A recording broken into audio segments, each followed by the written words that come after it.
Halo, jumpa lagi sahabatku semuanya di my channel Saya 07, channel berbagi tentang informasi dunia informatika dan juga tentang perkembangan teknologi dalam bidang jaringan komputer.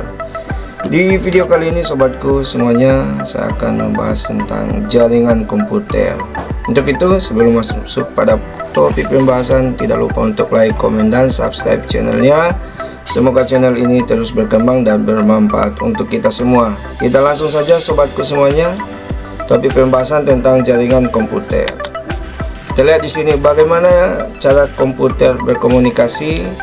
Ini salah satu topik atau salah satu yang akan dibahas, bagaimana cara komputer berkomunikasi. Kita lihat di sini ada studi kasus. Yang pertama adalah kita bisa membuka halaman web meski web tersebut berasal dari jauh di luar negeri. Ini studi kasus yang pertama. Yang kedua adalah kita dapat mengirimkan email dan terkirim ke email yang lokasinya sangat jauh hanya beberapa detik atau menit saja. Yang ketiga adalah kita dapat melakukan video conference, rapat atau sekolah atau kuliah atau seminar secara online yang dihadiri puluhan bahkan ratusan orang. Yang keempat adalah semua komputer di kantor dapat mencetak dokumen dengan satu printer tanpa memindahkan komputer yang lainnya. Ini salah satu 4 studi kasus yang nantinya akan menjawab pada topik pembahasan yang ada. Yang terakhir adalah WA, SMS, telepon, voice call, video call, dan lain-lain. Kita lihat di sini, sobatku semuanya, jaringan komputer itu apa? Sini adalah sekumpulan komputer yang terpisah-pisah akan tetapi dapat saling berhubungan. Sekali lagi, jaringan komputer adalah sekumpulan komputer yang terpisah-pisah akan tetapi dapat saling berhubungan. Itulah yang dinamakan dengan jaringan komputer. Selanjutnya tujuan utama. Kita lihat di sini. Tujuan utama adalah untuk transfer informasi dan saling berbagi pakai sumber daya atau yang dikenal dengan resource sharing. Berikutnya adalah sharing koneksi internet. Kita lihat di sini adalah ada sharing data atau file, sharing printer. Selanjutnya jenis-jenis jaringan komputer. Kita lihat di sini jenis-jenis jaringan komputer berdasarkan jarak.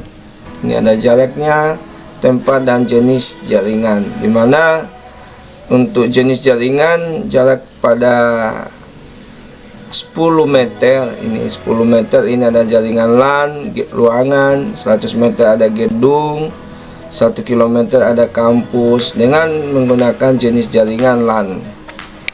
Sedangkan pada jenis jaringan MAN, kita lihat di sini jaraknya ada pada 10 km, tempatnya khususnya ini daerah perkotaan untuk jenis jaringan MAN. Jarak pada 100 km ini tempatnya negara, jenis jaringannya adalah WAN. Ini juga bisa kita lihat 1000 km ini benua, jenis jaringan yang digunakan adalah WAN. Untuk 10.000 km atau tempat adalah seperti planet, bumi, ini jenis jaringan yang digunakan adalah internet. Jadi ini ada jenis-jenis jaringan berdasarkan tempat, jarak yang digunakan pada jaringan komputer. Selanjutnya kita lihat konsep dasar jaringan komputer. Konsep dasar jaringan komputer di sini ada topologi jaringan. Antara lain ada bus, star, ring, mesh. Kita lihat di sini ada contoh topologi, mulai dari topologi ring, topologi mesh, star, full connected, line, tree, dan topologi bus. Ini adalah jenis-jenis topologi yang biasanya dilakukan untuk mendesain suatu jaringan. Selanjutnya protokol. Kita lihat di sini. Protokol pada poin yang dibahas di sini adalah TCP atau IP, Transmission Transfer Protocol atau Internet Protocol. Yang berikutnya adalah NetBIOS di komputer IBM, ada eVeltech di komputer Macintosh, EVX di komputer Network, dan NetBEUI di komputer Windows. Selanjutnya, apa itu TCP atau IP? Kita lihat di sini. Dirancang untuk melakukan fungsi komunikasi jaringan. Antara lain ada 4 bagian: SMTP, Simple Main Transfer Protocol, ada FTP, File Transfer Protocol, Telnet, dan HTTP atau Hypertext Transfer Protocol. Selanjutnya kita lihat di sini ada IP address atau alamat IP. Alamat yang digunakan pada jaringan komputer yang menggunakan protokol TCP atau IP. Yang berikutnya adalah IP terdiri dari 32 bit angka biner. IP ditulis sebagai 4 kelompok angka dalam desimal dipisahkan dengan titik. Dan selanjutnya alamat IP di komputer Windows. Kita perhatikan di sini. Ini contoh salah satu alamat IP di komputer Windows. Ini kita bisa lihat, ini ada IP Internet Protocol versi 4 192.168.1.248. Ada subnet masknya. Selanjutnya di sini ada default GTW, DHCP server, DNS server. Ini kita lihat di sini untuk jenis-jenis keterangan yang lainnya ketika kita sudah berada di dalam suatu jaringan atau sudah terkoneksi di dalam jaringan internet. Selanjutnya kita lihat di sini ada DNS atau Domain Name Server. Domain Name Server adalah suatu sistem yang memungkinkan nama suatu host pada jaringan komputer atau internet ditranslasikan menjadi IP address. Selanjutnya adalah ini strukturnya adalah sebagai berikut. Ini root level domain tingkat teratas ditandai dengan titik. Top level domain .com, .rg, .id, .edu, .gov, .au, .gp, .uk, .my, .sg. Selanjutnya untuk second level domain ini antara lain ada di contohnya yahoo.com, microsoft.com.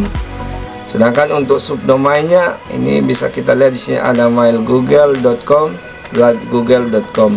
Ini salah satu strukturnya dalam DNS atau Domain Name Server. Selanjutnya kita lihat di sini adalah peralatan jaringan. Peralatan jaringan ini apa saja? Yuk kita lihat. Ada kabel jaringan atau UTP atau STP, ada Ethernet card, ada crimping tool atau kabel stripper, ada konektor RJ45 dan kabel tester atau LAN tester, ada hub atau switch. Di sini kita lihat di sini adalah jenis-jenis kabel shielded dan non shielded. Ini kita bisa cek. Ini contoh kabel dari UTP dan STP. Kita lihat di sini ada Ethernet card atau kartu jaringan yang digunakan biasanya jadi komponen tambahan ketika kita membutuhkan tambahan untuk LAN card. Maka kita menggunakan satu buah komponen tambahan yang dinamakan dengan Ethernet card pada jaringan khususnya. Selanjutnya kita lihat di sini ada crimping tool atau kabel striper. Ini untuk fungsinya digunakan biasanya untuk memotong kabel LAN untuk kabel UTP atau STP. Ada mengupas juga dan mengencangkan konektor, khususnya konektor RJ11 juga, RJ45 juga untuk fungsi dan kegunaannya crimping tool. Selanjutnya kita lihat di sini ada konektor RJ45 dan juga LAN tester. Konektor RJ45 ini ada, dan untuk LAN tester kita lihat fungsinya di sini juga untuk melakukan uji coba ketersesuaian pada pemasangan kabel LAN pada konektor RJ45 yang nantinya menggunakan LAN tester sebagai alat uji coba ketersesuaian pemasangan yang ada pada kabel LAN. Selanjutnya ada switch atau hub. Di sini kita lihat jenis switch atau hub ini menggunakan TP-Link. Ada beberapa port yang telah tersedia di jenis switch dan hub. Ini switch dan hub ini salah satu komponen yang hampir sama dibutuhkan di dalam jaringan untuk membagi suatu jaringan. Untuk switchnya ini kita lihat ini bisa dikonfigurasi pada masing-masing port, dan hub juga ini kita untuk membagi jaringan. Hub tidak bisa dikonfigurasi. Yang bisa dikonfigurasi adalah switch. Ketika kita memasang di masing-masing port itu menggunakan satu buah alamat IP, dan untuk khusus hub ini kita langsung saja membagi tanpa kita melakukan konfigurasi. Terima kasih sobatku semuanya, semoga penjelasan kali ini bermanfaat untuk kita semua tentang dunia jaringan komputer, tentang pemahaman-pemahaman jaringan komputer. Semoga materi ini bermanfaat untuk kita semua, dan tetap semangat, salam sukses, dan tetap menjaga kesehatan.